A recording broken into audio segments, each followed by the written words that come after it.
ರಂಗೇರಿದ ಬಾಗಲಕೋಟೆ ಚುನಾವಣೆಯ ಅಖಾಡ. ಇಂದು ಪ್ರಚಾರದ ಅಖಾಡಕ್ಕೆ ಘಟಾನುಘಟಿಗಳ ಎಂಟ್ರಿ ಆಗ್ತಾ ಇದೆ.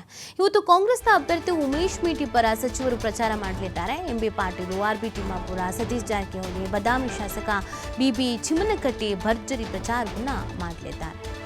ರಂಗೇರ್ತಾ ಇದೆ ಬಾಗಲಕೋಟೆ ಉಪಚುನಾವಣೆಯ ಅಖಾಡ. ಎಲ್ಲ ಪ್ರಚಾರ ಕಾರ್ಯದಲ್ಲಿ ಬ್ಯುಸಿ ಆಗ್ತಾ ಇದ್ದಾರೆ.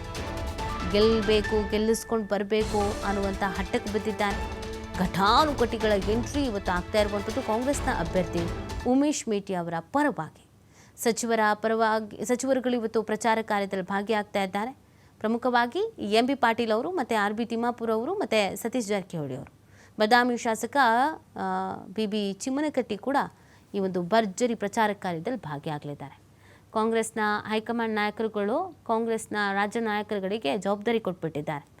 ಹೇಗೆ ಪ್ರಚಾರ ಮಾಡ್ತೀರಾ, ಏನು ಸ್ಟ್ರಾಟರ್ಜಿ ಮಾಡ್ತೀರಾ ಗೊತ್ತಿಲ್ಲ. ಕಾಂಗ್ರೆಸ್ ಗೆಲ್ಲಬೇಕು, ಗೆಲ್ಲಿಸ್ಕೊಂಡು ಬರಬೇಕು ಅಂತ. ಸೊ ಆ ನಿಟ್ಟಿನಲ್ಲಿ ಹಠಕ್ಕೆ ಬಿದ್ದಿರೋದು, ಪಣ ತೊಟ್ಟಿರುವಂಥದ್ದು ಕಾಂಗ್ರೆಸ್ನ ನಾಯಕರುಗಳು ನಿರಂತರವಾದಂಥ ಪ್ರಚಾರ ಕಾರ್ಯದಲ್ಲಿ ಬ್ಯುಸಿ ಆಗಿದ್ದಾರೆ.